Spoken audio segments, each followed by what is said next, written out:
What is happening, everybody? James Hancock here. I'm coming at you from Caesar's Palace in Las Vegas. Today is the third day of CinemaCon, and I've been having an absolute fucking blast. However, I've been going to so many presentations and events, I haven't been making all the videos that I thought I was going to be making prior to coming out here, and that's always the choice. Like, do you want to consume information and, take advantage of CinemaCon, or do you want to report back on what you've seen? So this morning, I am skipping the Lionsgate presentation in order to make this video, and while I do like Lionsgate, they occasionally crank out movies that I do want to see. I think the big announcement was that their remake of The Crow is being postponed to August, but I just wanted to give you a heads up about everything that I've seen so far in case anybody's curious about what the hell CinemaCon even is and whether or not they might want to buy a ticket to it in the years to come. But it's basically an event for exhibitors and distributors where all the big studios will put on like a 2-3 hour presentation with all sometimes like the trailer, sometimes like a 10-minute highlight reel, sometimes just a presentation by the director. But they're basically letting all the theaters know, we appreciate you and this is what we got coming. Please book our movies in your theater. But if you're a movie freak, I would describe CinemaCon as like Hall H on steroids. And if you don't know what Hall H is, that's the big screening room at San Diego Comic-Con where people will stay in line for days just to watch, the cast and crew of a movie come out and present clips and that sort of thing. But the beautiful thing about CinemaCon is you don't have to wait in line for days on end. You just have to buy a pass or get approved for a pass to CinemaCon. And yesterday, Warner Brothers put on a presentation where every movie where I was skeptical in advance, they managed to persuade me. And that's when you know, or persuade me that those movies are worth checking out. And that's when you know somebody's doing a really good job of seducing you. They managed to convince you basically that your first impression might have been wrong and that you should give these movies a chance. And who knows, maybe my first impression of some of these movies a few weeks back when I first saw the trailers will turn out to be right. But goddamn, a little bit of showmanship and a few movie stars and a few filmmakers can definitely help, lower your inhibitions or reduce your skepticism about particular movies. Also, I should make a little announcement. People were asking after my review of The Fall Guy, who hit me in the face? Nobody hit me in the face. I think I'm just getting old and rotten and decrepit and that sort of thing. I was going through the comments on my review and people were when you got to Vegas, who hit you? I was like, nobody hit me. This is how I look, baby. So, to everybody out there who was concerned, no, I did not get punched. I'm just slowly dying, like we all are. But let's dive into everything that I've experienced so far, apart from The Fall Guy. And I'm just going to walk you through my day yesterday. And some of this might be more interesting to people than others, but I just want to give people a taste of what the experience is all about. So let's start with one of the big surprises yesterday. I went to the Crunchyroll presentation, and Crunchyroll, it's a great platform for anime and Japanese animation and that sort of thing. But what I did not know was that the president of Toho, Hiroyasu Matsuoka, if I'm saying his name correctly, he came out and did a presentation about the history of the Godzilla franchise and some of the plans for the Godzilla franchise. And I'm talking about Japanese Godzilla films, not legendary Godzilla films, although he was very complimentary of the legendary films, or at least very complimentary of their box office. But it was just so goddamn cool seeing somebody come out where they represent the present day of an historic company that's been cranking out iconic Japanese entertainment for 70 years. And so he was just a very sharp, very clever guy. And let's just say if I were to bet on Japanese cinema, like the stock market, I am long on Japanese cinema in terms of what movies might be coming our way in the near future. Obviously, last year between Godzilla Minus One and The Boy and the Heron, it was a great year for Japanese cinema, but my hope is that between Crunchyroll as well as theatrical releases, the best is yet to come. But the big showstopper yesterday was attending the Warner Brothers presentation, where for 2 hours they just made me an absolute believer. And I remember thinking initially when Mike DeLuca and Pamela Abdi, who run Warner Brothers Pictures, the movie division, when they came out to make the presentation, I was like, wow, these are superstar executives. These people have the power to greenlight movies. Wow, what a treat to get to see them talk about the slate. And I thought they felt like superstars at the time, but then they started to bring out actual superstars to make the case for some of their movies.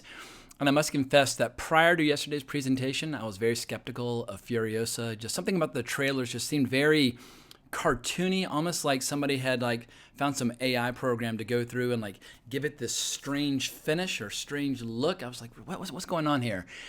But when they brought out George Miller and Anya Taylor-Joy and Chris Hemsworth to talk about Australian cinema and what it was like for Chris Hemsworth growing up in a household where they were obsessed with George Miller movies, and then just to have George Miller kind of make the pitch before showing us maybe it was like 10 minutes or 12 minutes. It's basically, it felt like an extended trailer, but it was just a highlight reel of the different chapters from the film. And I was fucking enthralled. And maybe you might be thinking to yourself, what a sucker. Like, how could you let yourself be so easily convinced or persuaded? But I am a movie lover. I'm always open to being seduced by the power of movies, even if the great majority of them completely, totally disappoint or make me want to projectile vomit and projectile diarrhea at the same time.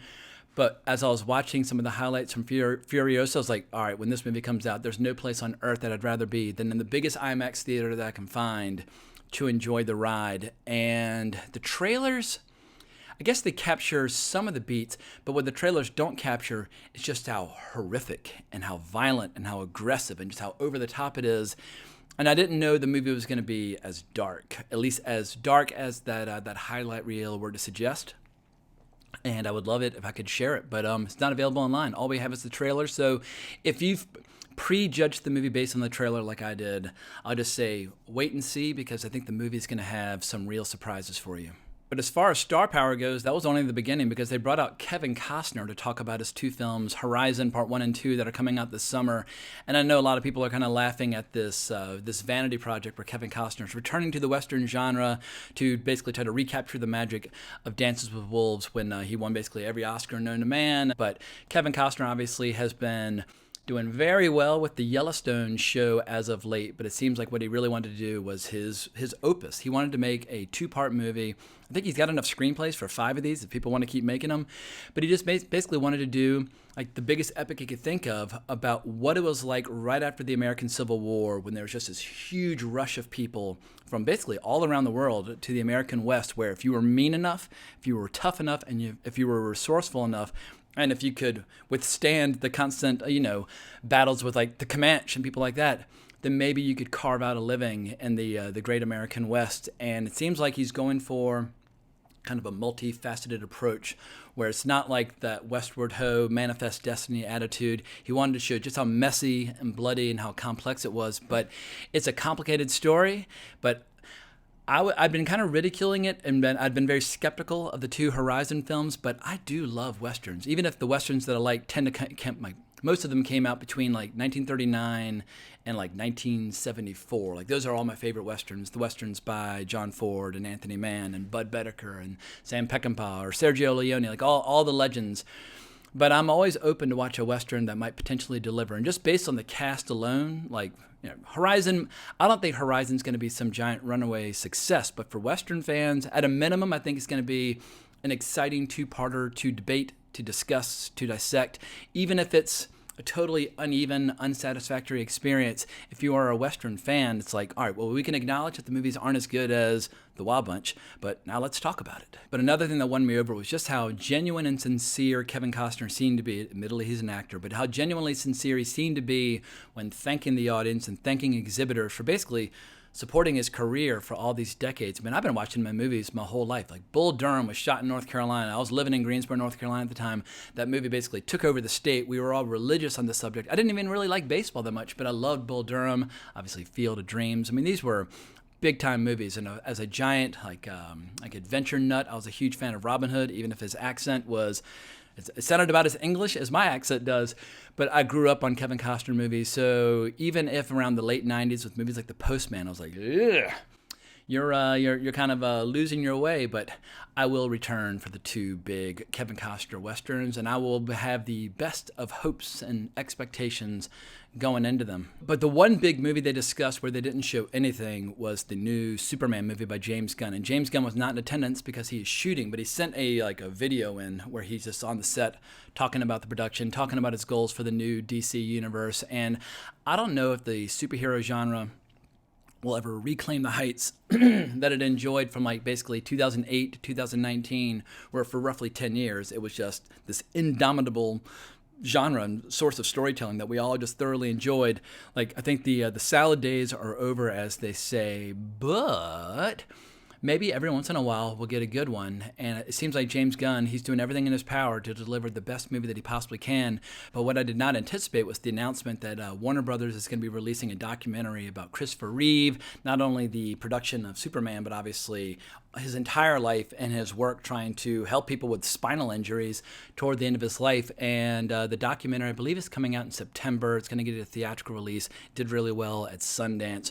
But it has looked like a really moving experience, seeing how, due to some of the initiatives that he helped put into play toward the end of his life, there are people now who are walking again. So I think if you want a good cry and if you want to be inspired by just an iconic figure, I mean, nobody will ever be able to be Superman again without being unfavorably compared to Christopher Reeve. There's just something about that persona and that attitude where he defined the character for all time. And I'll never forget being at a theater, the Egyptian Theater in LA, for a revival of a restored version of Superman. I mean, he got to the point where he said, well, basically, Lois, I stand for truth, justice, and the American way. And even in as cynical a city as Los Angeles, standing ovation. Like, people stood up and were roaring and clapping. I was like, whoa, all right. Even in LA, Christopher Reeve as Superman can make people feel very patriotic. So I'm looking forward to that, but I'm really looking forward to seeing what James Gunn will do with Superman. But getting back to some clips that we actually got to watch. Another surprise that I was not anticipating, Bong Joon-ho came out with Robert Pattinson to talk about their film, oh shit, what the hell is it called? Mickey 17, a sci-fi extravaganza coming our way January next year. And I think Bong Joon-ho, he earned a lot of fans in the sci-fi genre with this film, Snowpiercer, even if Parasite's the film that got him all of his awards and acclaim. And I also have to acknowledge, I've never seen what is apparently his best movie, Memories of Murder from 2003. I know that Quentin Tarantino is a massive fan of Memories of Murder, but Bong Joon-ho came out. It's funny, he can speak in English, but he can understand English, but he had a translator there. So anytime he wanted to make kind of a complex point, he would defer to the translator, and the translator would help make him understood. But Robert Pattinson and Bong Joon-ho just seem to have the most incredible chemistry, where you can tell that Robert Pattinson really looks up to Bong Joon-ho. And they are just giving us this absolutely deranged science fiction movie, where the reason it's called Mickey 17 is that they've basically found a way to use people in a way where they can, like, basically print out a fresh copy of you after you've died a horrible death, so that people can explore space and do dangerous things without worrying about losing their life. And so Mickey 17 is the 17th version of Mickey, and it looks like it's going to be just absolutely hilarious, but violent and disturbing.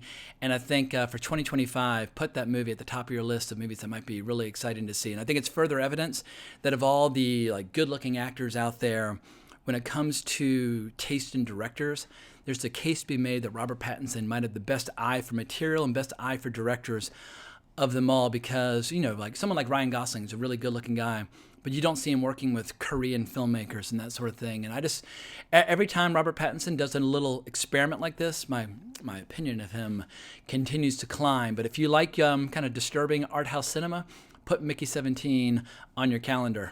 And also, it's just really cool seeing a big studio like Warner Brothers taking a big swing like that. But moving on, then we actually had the father-daughter duo of M. Night Shyamalan, as well as his daughter, who directed the film The Watchers. And hang on, I got to look up her name. His daughter's name, who went to NYU Film School and has made some videos and shorts, is Shauna Shyamalan. She's got The Watchers coming out this summer, and M. Night Shyamalan has Trap coming out this summer. And obviously, everybody loves to make fun of M. Night Shyamalan because he went from the heights of The Sixth Sense to the depths of movies like The Happening very, very quickly. But he still does have his fans and supporters. But having seen the presentation for The Watchers as well as the presentation for Trap, I think The Watchers is going to be the better movie. Like, M. Night Shyamalan might be asking his daughter for a gig in the not-so-distant future. And, of course, everybody's going to say, well, she's a Nepo baby. She never would have gotten a chance to direct this movie without her father. Fair play. You're probably right. But at least it's not one of those situations where she's like, hey, I've just graduated from college.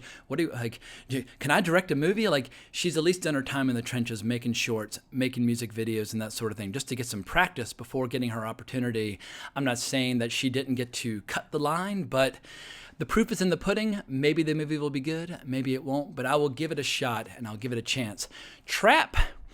I don't know. I feel like Trap, it's going to be one of those movies that might be unintentionally humorous or unintentionally stupid. And I think a lot of people are going to sharpen their knives when it comes to their M. Night Shyamalan criticisms, but he's getting away with it. He's been making movies now for decades, so I'm sure he cries all the way to the bank each time somebody says that After Earth is one of the worst films ever made, or when he hears some people are openly laughing at the title cards with his name when they see trailers. I can remember being in a theater in New York sometime around like 2011 or 12, where there was a movie that he just produced, hadn't even directed, but when they said like presented by M. Night Shyamalan, the audience just started cracking up because they knew the movie was going to be totally ridiculous. But I don't want to make fun of him until I've seen Trap, but if Trap sucks, I definitely will make fun of it at the appropriate time. Now, my only source of disappointment during the Warner Brothers presentation was that they did not show any footage from the War of the Rohirrim, which should not be confused with the Lord of the Rings of Power over at Amazon. War of the Rohirrim, it's a complicated thing where I think Amazon's got the TV rights to some of Tolkien's work, and Warner Brothers has the theatrical rights to some of Tolkien's work. So this is going to be a movie about the riders of Rohan, and I think it's about a war that was fought about like maybe 100 or 200 years before the events of the Lord of the Rings. So you won't see Eowyn or Theoden, but you know what? I should actually double check what the actual plot of the War of the Rohirrim is. But no footage, no story beats. I just think it's coming out in December of 2024. You know, the Lord of the Rings trilogy, when they came out back in the day, all came out around Christmas time, so it seems very appropriate for War of the Rohirrim to come out at that time. But I'll definitely be diving back into all my Tolkien lore ahead of time so that I can nerd out about it in the appropriate fashion. But another big surprise for me was when Monica Bellucci and Justin Theroux and Willem Dafoe, they all came out. And then we also had Michael Keaton and Catherine O'Hara and Tim Burton, and they came out and they managed actually to either trick me or persuade me into thinking that Beetlejuice might not be a complete and total abomination when it comes out in September. I went on my second date ever to see Beetlejuice back in the day. I think I was in 5th grade, and I was just delighted. And I probably watched it 150 gazillion times on TV after that. Love Beetlejuice. But Tim Burton hasn't made a movie that I like unreservedly love since the 90s. Like in the 90s when he was making things like Ed Wood, it was very easy to be a fan of Tim Burton or Edward Scissorhands or any of his classics. And obviously Beetlejuice and Batman and all that stuff. I mean, Tim Burton could kind of do no wrong, but he's just become the definition of like just an aging gazillionaire hack, just, pimping out his ass to any studio that will cut him a check. But as the old expression goes, you don't hire actors to act, you hire them to promote. And Michael Keaton put on his promoter hat yesterday and made us all believers, because every time somebody tried to speak, he would basically kind of interject and with some energy or some commentary or a joke. And he basically said that for years, he and Tim Burton kept kind of going back and forth, like, are we going to do this? Are we going to do this? But they decided, all right, if we're going to do this, let's do it the way we did the first one, like all practical effects and like claymation and all the stuff that you love about the first. Let's try and resurrect that. But the proof will be in the pudding when it comes to the actual writing, because if they can't write good jokes, well, then the movie will completely fall to pieces. But at least at a minimum, you're going to see some deranged visuals, and it seems like all the actors were totally on board. I mean, any movie with Monica Bellucci, Michael Keaton, and Willem Dafoe can't be all bad. And Jenna Ortega, they said Jenna Ortega, when she came on set, they didn't have to really explain the world or explain the vibe or the tone. She just kind of took it all in and was like, okay, I get it. Like, she immediately just got on the same page with everybody else, and she was off to the races. So, and of course, I haven't mentioned Winona Ryder yet. She was not there yesterday. She's off shooting somewhere, nor was Ortega. But I will be seeing Beetlejuice, and I'm going to try to be open until I see something on the screen that makes my mind close back up again, but I will be seeing Beetlejuice. Come September, call me a sucker if you like, but once again, I am a movie lover, and I'm an easy mark when it comes to getting me to the theater. And for the final presentation, they brought out Todd Phillips himself to talk about Joker, whatever the French title is, Folie, Deux, or anyway, I do not speak. I learned how to say green beans in 3rd grade, and that's the extent of my knowledge of French. Like, the pressure's on. I mean, Joker, when it came out in 2019, was the most successful R-rated film ever released, and the budget was relatively small, making it one of the most profitable films ever made. It was more profitable than Avengers Endgame, because the budget for Avengers Endgame was astronomical.